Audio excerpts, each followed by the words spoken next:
Antes que nós prosseguíssemos, eu queria fazer um comentário. Na reunião anterior sobre Efésios, os irmãos falavam sobre a salvação e o caráter eterno dessa salvação, que a gente não perde, né?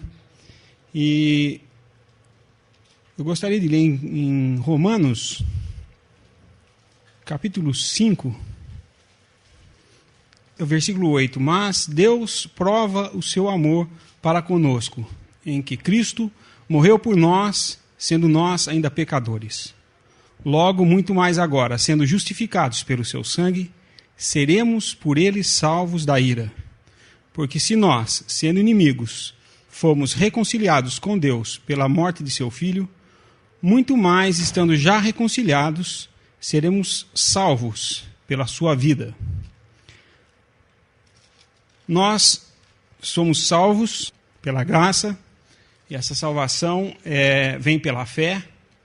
Nós vemos em Efésios, foi lido hoje, né? Nós ouvimos o evangelho da nossa salvação, e tendo nele crido, somos selados com o Espírito Santo da promessa.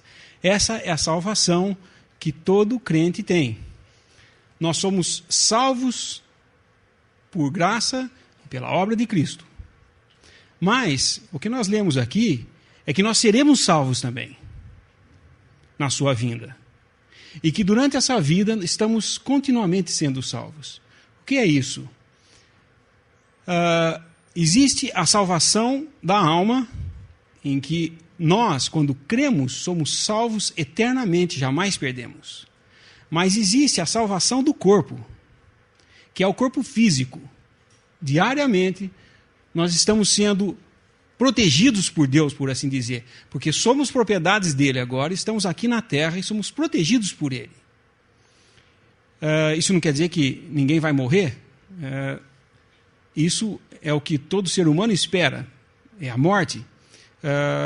Mas nós cristãos, ainda que nós saibamos que a morte ocorre, a nossa esperança não é a morte, é a vinda de Cristo e a vida eterna com ele, sermos transformados. Porém, se isso não acontece e nós morremos, não nos perdemos, nós apenas seremos transformados na sua vinda. Vamos ler um versículo em 1 João. Eu estou falando isso porque muitas vezes surgem opiniões a respeito quando se fala de salvação, de perder ou não perder a salvação, porque alguns versículos que nós nos deparamos falam, opa, mas isso aqui então não está batendo com o que me foi falado. Como, por exemplo, 1 João 5, versículo 16. Se alguém vir seu irmão cometer pecado que não é para a morte, orará, e Deus dará a vida àqueles que não pecarem para a morte. Há pecado para a morte, e por esse não digo que ore. Toda iniquidade é pecado, e há pecado que não é para a morte. Sabemos que todo aquele que é nascido de Deus não peca, mas o que de Deus é gerado conserva-se a si mesmo, e o maligno não lhe toca. Isso é com respeito à salvação do corpo. O que seria o pecado de morte? Quer dizer que então um cristão, se ele pecar algum pecado de morte, ele vai para o inferno? É isso que está dizendo? Exatamente o contrário. A salvação do crente é eterna, não tem como o homem ser desselado pelo Espírito Santo. Ele é selado quando ele crê. Isso nós vamos ver ainda, nós vamos ler em Efésios, capítulo 11, versículo 11 de Efésios 1, fala sobre isso. Mas o nosso corpo pode enfrentar a morte. E se nós tomamos um caminho obstinado, como cristãos, sabendo todas as bênçãos que temos nos céus, sabendo tudo que temos em Cristo Jesus, e que nele temos a vida eterna, nele temos tudo, e mesmo assim, nós não vivemos na posse dessas verdades, e continuamos obstinados no nosso caminho, sabendo que não é correto, mas continuamos seguindo esse caminho, Deus pode tirar esse seu filho da terra através da morte. E ele vai estar com Cristo. Então, o fato de falar aqui de um pecado para a morte é que tem pessoas que vivem uma vida que não condiz com aquilo que ele é. Então, para Deus é melhor que ele não esteja aqui, que ele esteja lá nos céus, do que aqui na terra. Isso não é que ele perdeu a salvação.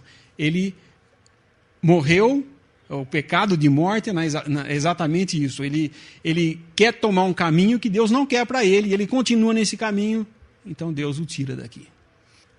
Nós não podemos nunca confundir esses versículos com a salvação da alma. Essa não há como se perder. Não há nada que possa fazer. Nós estávamos conversando a esse respeito do dia, e surgiu esse assunto, e o irmão perguntou, mas um crente pode perder a salvação? A pessoa falou assim, não, acho que não. E se ele fizer tal coisa? E colocou uma situação. E a pessoa falou assim, bom, aí eu não sei. Como não sabe? O que a palavra de Deus diz, não o que as nossas situações que nós criamos é que vai nos dizer. Não há nada que o homem possa fazer que faça ele perder a sua salvação. Por quê? Porque ela não depende do que ele fez ou deixou de fazer. Para ele ser salvo, ele não foi salvo pelo que ele fez ou deixou de fazer. Ele foi salvo porque Cristo morreu por ele. Do mesmo modo, se depois de salvo, algumas coisas eu posso fazer que vão me colocar numa situação de perdido outra vez, então nós voltamos à lei. Nós voltamos às regras que ela fala, olha, você como cristão agora pode fazer tudo isso, mas esse pecado aqui você não pode fazer, esse negócio aqui você não pode fazer. Nós estamos colocando regras outra vez. Nós estamos colocando a lei para andarmos de acordo com ela. E se é assim, quando chegarmos no céu, nós vamos falar, eu não perdi minha salvação pelos meus méritos. Ganhei sem mérito de Cristo, mas perder fui eu que guardei ela. Não seria isso? O homem se gloriar diante de Deus. Ninguém vai se gloriar diante de Deus. Ninguém vai chegar nos céus e falar, fui salvo imerecidamente, mas me mantive até o dia da vinda de Cristo por meus méritos. Alguém vai dizer isso? Ninguém pode dizer. Então ele nos salva, nos salvou, nos salva e nos salvará. Esse é o Deus que nós temos. E nada que nós fazemos ou deixamos de fazer vai mudar essa posição perante Deus. E volto a repetir, eu não estou dando cartão verde para todo mundo sair pecando. Essa não é a nossa natureza. Como nós lemos aqui em 1 João, todo aquele que é nascido de Deus não peca. Essa é a natureza do que nasceu de novo. Não peca. Essa não é a posição do cristão, pecar. Ele não peca. Mas se pecar, então nós voltamos no capítulo 1 de 1 João. Mas se ele pecar, ele tem um advogado perante o Pai. E ele confessa. Capítulo 2. E ele confessa o seu pecado. E se não der tempo de confessar? E se eu fizer alguma coisa e não der tempo de eu confessar? Perdi a salvação? Não, porque o capítulo 2 de 1 João não está falando de salvação também da alma. Está falando de você confessar os seus pecados e Deus tem diante dele um advogado intercedendo por nós. Intercedendo não na salvação mais. Isso ele fez quando ele derramou seu sangue. Porque se a nossa salvação dependesse ainda da sua intercessão, a obra não estava completa. Mas ela foi completa. Ele falou, está consumado. Quando ele falou isso, ele consumou completamente tudo. E não foi só a nossa salvação que ele consumou na cruz. Ele consumou a nossa salvação, ele consumou a posição de Satanás perante Deus de uma vez para todas. Ele acertou tudo lá na cruz. Ele encerrou o assunto do pecado na cruz. Porque ele morreu pelo pecado e pelos pecados.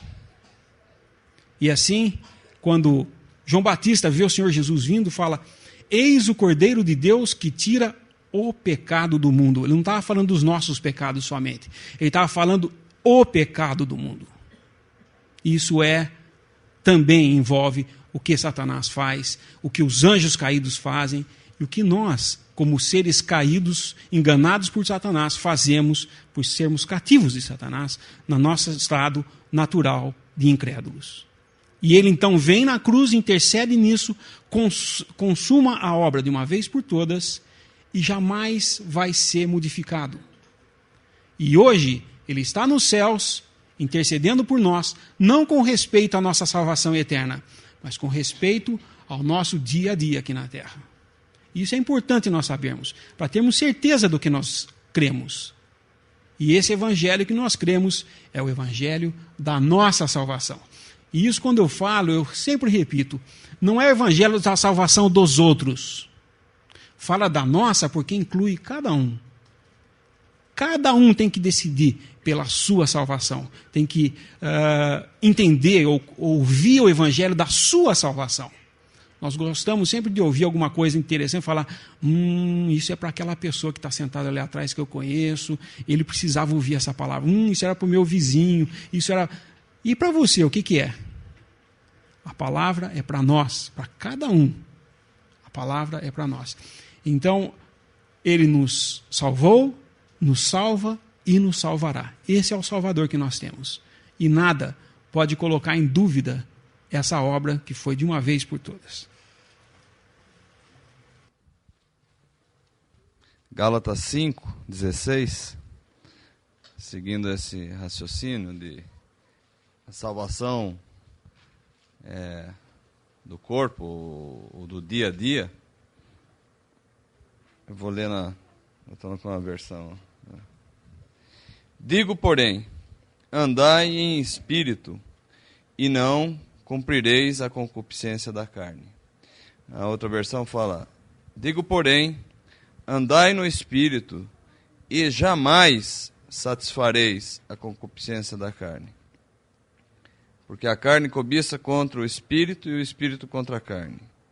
E estes opõem-se um ao outro, para que não façais o que quereis. Mas se sois guiados pelo espírito, não estáis debaixo da lei. Porque as obras da carne são manifestas, as quais são prostituição, impureza, lascívia, idolatria, feitiçarias, inimizades, porfias, emulações, iras, pelejas, dissensões, heresias, invejas, homicídios, bebedices, glutonarias e coisas semelhantes a estas, acerca das quais vos declaro, como já antes vos disse, que os que cometem tais coisas não herdarão o reino de Deus. Mas o fruto do Espírito é caridade, gozo, paz, longanimidade, benignidade, bondade, fé, mansidão, temperança. Contra estas coisas não há lei. E os que são de Cristo crucificaram a carne e as suas paixões e concupiscências. Se vivemos em espírito, andemos também em espírito. Não sejamos cobiçosos de vanglórias, irritando-nos uns aos outros, invejando-nos uns aos outros. E também o versículo 13 agora, do mesmo capítulo 5. Porque vós, irmãos, fostes chamados à liberdade. Não useis, então, da liberdade para dar ocasião à carne, mas servi-vos uns aos outros pela caridade. Porque toda a lei se cumpre numa só palavra, nesta: amarás ao teu próximo como a ti mesmo.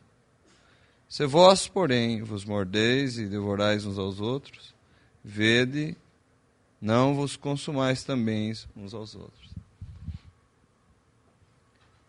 É importante lembrarmos que a obra que Deus fez em Cristo, ela é completa e pela graça nós recebemos o crédito dessa obra e podemos gozar nessa vida podemos andar em espírito e jamais cumprir as concupiscências da carne. E, irmãos, nós temos que confessar muitas vezes que ao andarmos esquecemos de andar em espírito. Mas a graça de Deus é imensa para nós, que nos conforta e nos faz perseverarmos. Ele cuida de nós para que possamos seguir juntos até aquele dia em que Ele virá nos buscar.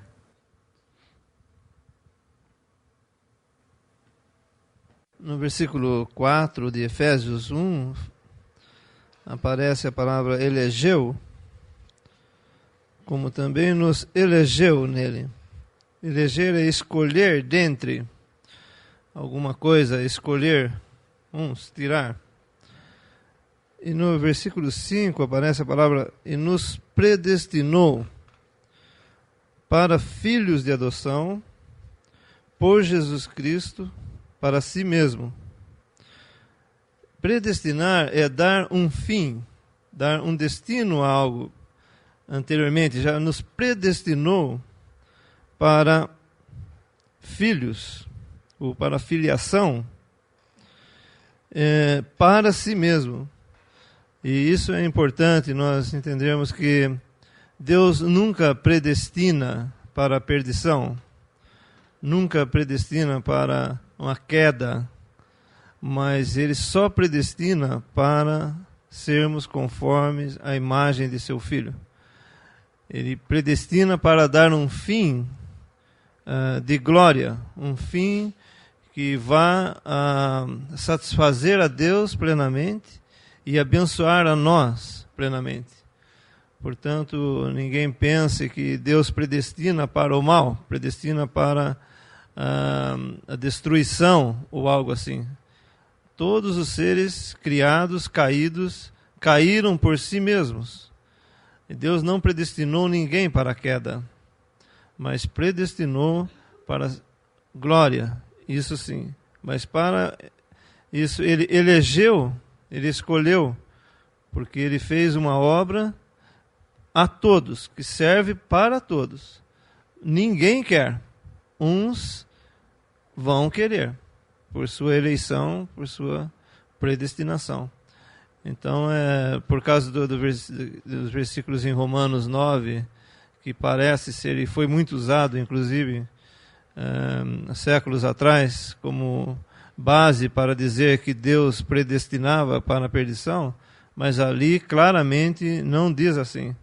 Nós podemos ler em Romanos 9, desde o versículo 18. Todo o capítulo, desde o versículo 11, trata, ou desde o versículo 6, talvez trata desse assunto, mas para sermos um pouco rápido, no versículo 18 de Romanos 9. Logo, pois, compadece-se de quem quer e endurece a quem quer. Dir-me-ás então, por que se queixa ele ainda? Porquanto quem resiste à sua vontade? Mas, ó homem, quem és tu que a Deus replicas? Porventura a coisa formada dirá ao que o formou, por que me fizeste assim? Ou não tem o oleiro poder sobre o barro para da mesma massa fazer um vaso para a honra e outro para a desonra?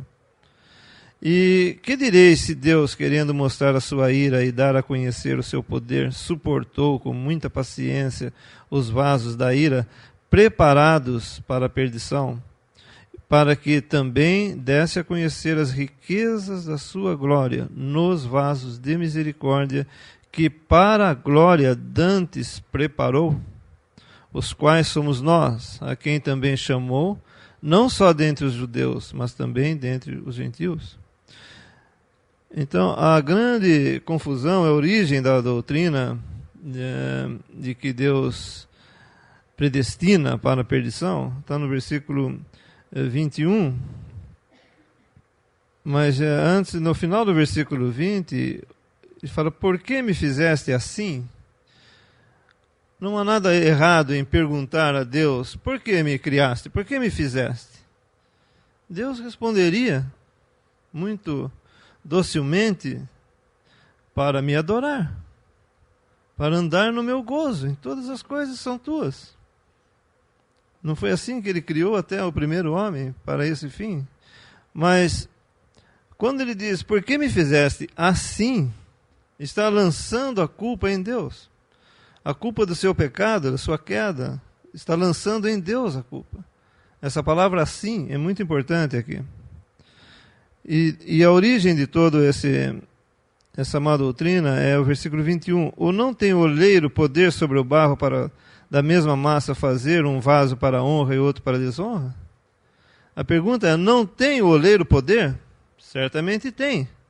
Mas ele não usou esse poder para fazer isso. Usar esse poder foi conclusão. Esses formuladores dessa doutrina formularam, né, e concluíram que, então se ele tem poder, ele fez. Não, mas ele não fez. Não, o versículo não está dizendo que ele fez. Não tem poder o oleiro sobre o barro para fazer da mesma massa um vaso para honra e outro para desonra? E que direis, se Deus, querendo mostrar a sua ira e dar a conhecer o seu poder, suportou com muita paciência os vasos da ira preparados para a perdição? Não diz que ele preparou, não diz que Deus preparou para a perdição, que eles foram preparados por si mesmos para a perdição. E ele suportou esses vasos preparados por si mesmos para perdição. E depois no versículo 23 diz: para que também desse a conhecer as riquezas da sua glória nos vasos de misericórdia, que para a glória já dantes preparou. Aí sim, o preparou é Deus quem preparou. Já dantes preparou, os quais somos nós. É o que temos dito antes da fundação do mundo, antes, essa preparação, essa predestinação para sermos conformes à imagem de seu Filho.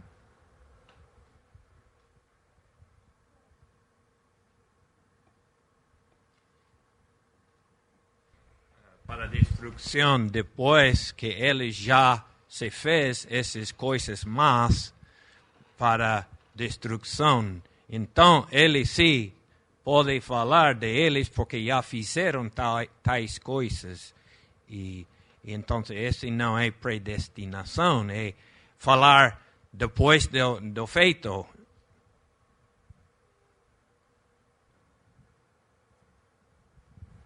Dizer que Deus usa esse poder de fazer vaso para desonra, é dizer, nesse contexto, predestinar alguém para o inferno, é dizer que Deus faz mal. Deus não pode fazer mal. Deus faz bem. Tem poder, mas ele não pode, não tem na natureza dele para fazer mal. É negar, é questionar a natureza mesma de Deus mesmo. Um versículo que às vezes é bem entender em 1 João,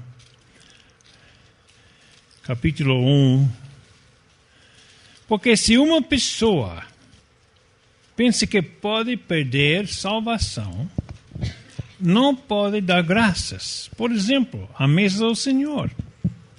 Damos graças por salvação que temos. É importante entender isso. Mais além de perguntas, mais além de dúvidas, esse grande assunto básico. 1 João 1:7. Se andarmos na luz, como Ele na luz está, temos comunhão uns com os outros, e o sangue de Jesus Cristo, seu Filho, nos purifica de todo pecado. Todo crente anda na luz. Como Ele está, Deus anda na luz e nós andamos onde Ele anda. Não fala de como andamos nós nem dele. Como Ele anda tampouco.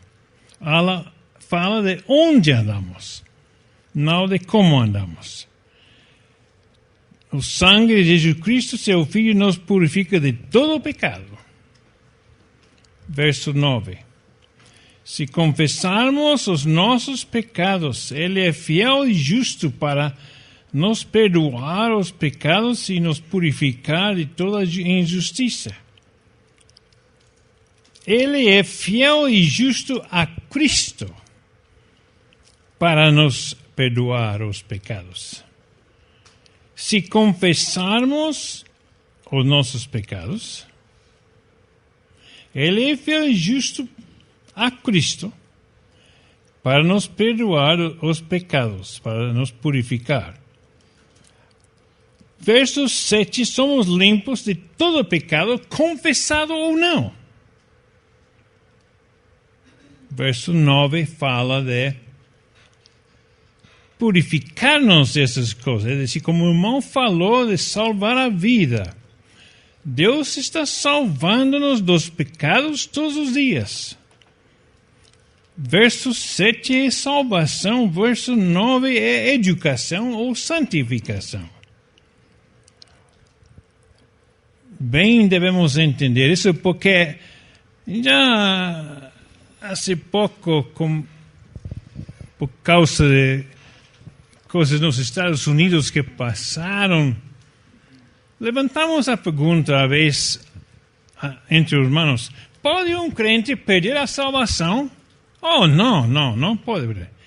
E se ele se suicida, e já encontramos uma pausa. E depois de falar com eles, há confusão quanto a esse versículo 9. E um jovem no nosso estado, o estado de Arizona, se suicidou, um crente, irmão, Cristo, um jovem. Uns dizem, não, ele não podia confessar esse pecado. Comete pecado e não pode confessá-lo. E por isso não foi perdoado esse pecado. Entende? Se ele se suicida, ele mata a si mesmo e não pode confessar isso porque está morto. O irmão Miguel Benítez de Los Ángeles, mexicano, viajamos bastante. E ele tinha esse hábito de perguntar, se um crente peca e morre sem confessar esse pecado, pode estar com Cristo? E muitos irmãos, ainda na Assembleia, oh, não pode, porque não confessou. Você entende como é que o diabo pode meter essas coisas para causar dúvidas? Mas aqui outra vez, se confessarmos os nossos pecados, é de pecados que eu sou responsável diretamente por isso, sabendo melhor, em rebelião eu pequei. Há muitos pecados que eu pequei sem saber, mas Cristo me limpa de todos. Deus usa meus pecados para educar-me a mim do que o pecado é, depois de limpar-me desses pecados. Somos limpos de todo pecado. E Deus usa uns de nossos pecados para ensinar-nos. E a medida de andar para nós é Cristo mesmo, hoje. O que é nascido de Deus não peca. E se esse fala da natureza do crente, não. É claro, a nova natureza não peca. Mas disse, o crente não peca. Quer que ele baixe essa medida? esse padrão? Ele não vai baixar esse padrão. Somos julgados como filhos de Deus com essa palavra. Não peca, porque Cristo não pecou. Não fala da minha salvação. Fala da minha andar aqui no mundo. Deus está medindo-me segundo a vida de Cristo, nada menos. Sou salvo. E Ele está medindo-me pela vida de Cristo e diz, não peca. E eu, mirando lá a Cristo em sua perfeição, entendo o que o pecado é. Porque eu sou limpado do sangue de Cristo. Não toca da minha salvação, da minha limpeza. Toca da minha educação, minha santificação.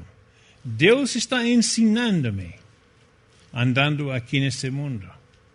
E Cristo é a medida, só Cristo.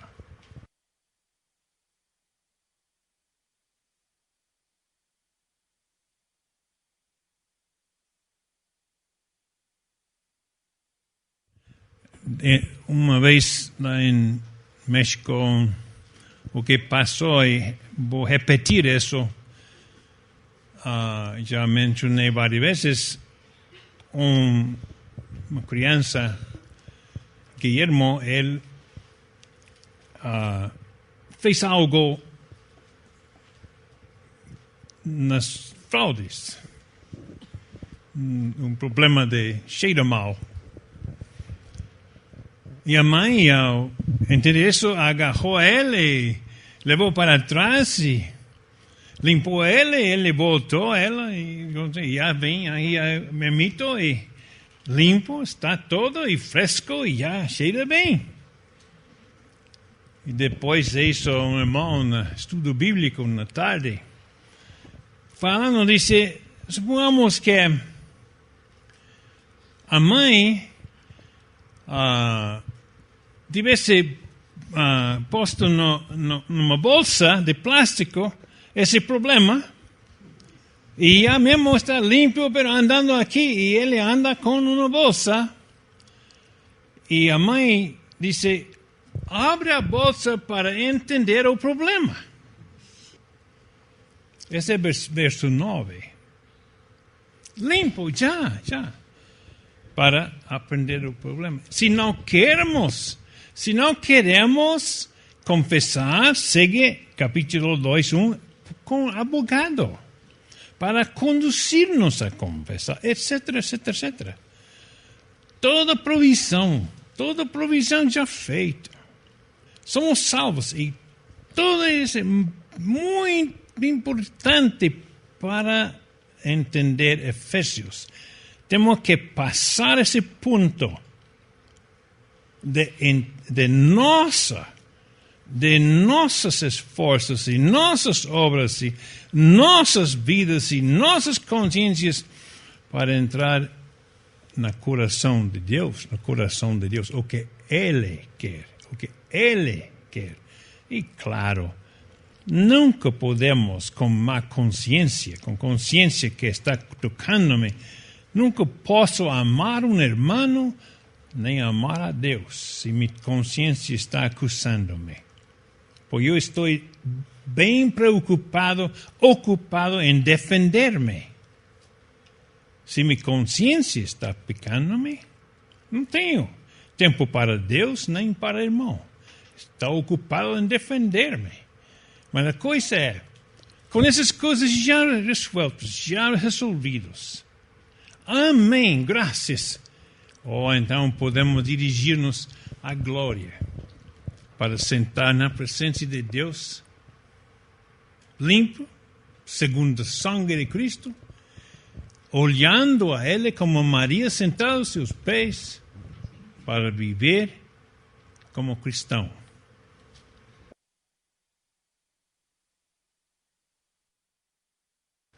E Efésios 1, que nós estamos lendo, nós vemos Paulo, no versículo 16, não cesso de dar graças a Deus por vós, lembrando-me de vós nas minhas orações, e isso é o que ele lembra nas suas orações. para que o Deus de nosso Senhor Jesus Cristo, o Pai da glória, vos dê em seu conhecimento o espírito de sabedoria e de revelação, tendo iluminados os olhos do vosso entendimento, para que saibais qual seja a esperança da sua vocação e quais as riquezas da glória da sua herança nos santos, e qual a sobreexcelente grandeza do seu poder sobre nós, os que cremos, segundo a operação da força do seu poder, que manifestou em Cristo, ressuscitando-o dos mortos e pondo à sua direita nos céus, acima de todo principado, e poder, e potestade, e domínio, e de todo nome que se nomeia não só neste século, mas também no vindouro. O poder, versículo 19, sobreexcelente a grandeza do seu poder sobre nós, os que cremos, segundo a operação da força do seu poder. Ele está falando, o poder de Deus em nos salvar é o poder que ressuscitou a Cristo dentre os mortos. A nossa salvação, o poder de Deus para nos salvar é o poder que ressuscitou a Cristo dentre os mortos. E é uma sobreexcelente grandeza, mas não dá para medir a grandeza desse poder. Nós fomos salvos por esse poder, por nada mais. Se alguém quer levar alguma obra para fazer esse poder ser um pouco maior, equivale a acender uma vela ao meio-dia para ajudar o sol a iluminar. Mais ou menos isso. Vou ajudar o sol a iluminar mais, vou acender uma velinha, aquelas de bolinho de aniversário. É isso o homem querer dizer que pode fazer alguma coisa. Mas, na realidade, a nossa salvação é o poder de Deus em nós agindo, não um poder menor do que aquele que Ele ressuscitou a Cristo Jesus. E nós podemos ter uma noção do que é esse poder quando o Senhor Jesus, apenas com a sua palavra, grita o nome de um homem e ele sai. Depois já está fedendo de morto, sai da sua tumba e vem para fora. Isso era apenas a ressurreição para mostrar e revelar às pessoas à volta esse poder que ele tinha. Mas o poder sobre Cristo, ressuscitando a Cristo dos mortos, nós temos que pensar que a morte de Cristo foi uma morte resultante não de culpa, porque ele não tinha nenhuma. Não de, por exemplo, um Lázaro que morreu. Ele morreu, tinha os seus pecados, mas por mais pecador que fosse, eram os seus pecados. Cristo foi ressuscitado depois de morrer pelos pecados de todos nós. De todos nós. Ele estava lá, morto, por nossa causa.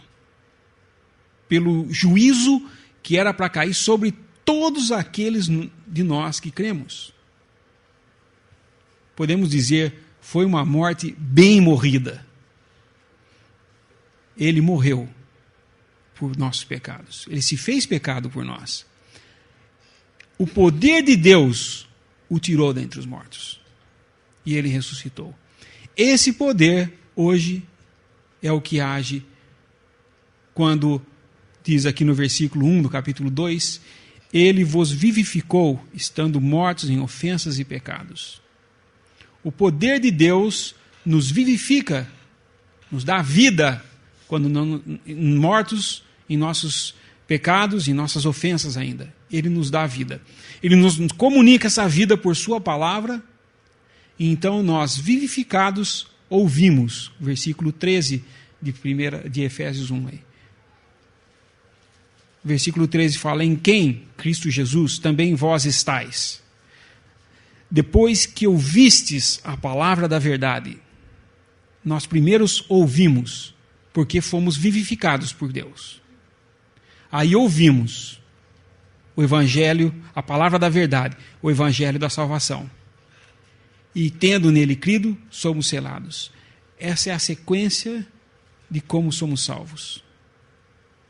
Veja que nessa sequência de ser vivificado, ouvir e crer e ser selado, não há participação do homem. Não há nenhuma obra aqui falando como pré-requisito para essas coisas acontecerem. Elas ocorrem porque Deus assim o quis. Ele vivifica, Ele nos faz ouvir do Evangelho, cremos e somos selados. Qual poder no mundo pode tirar essa obra? Ou tornar essa obra inefetiva, sem eficácia?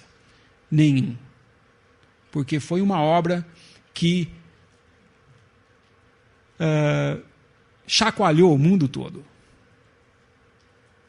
Eu já uma vez falei isso numa pregação do Evangelho. Muitos cientistas tentam falar que aquelas 3 horas de trevas foi um eclipse do Sol. E isso, logicamente, não é. Aquelas 3 horas de trevas na cruz é como se toda a criação de Deus cessasse a sua ação, parasse com tudo. Era uma hora solene em que tudo estava sendo resolvido. Desde o princípio até o fim, tudo estava sendo resolvido ali. E como que o próprio sol não podia brilhar nessa hora.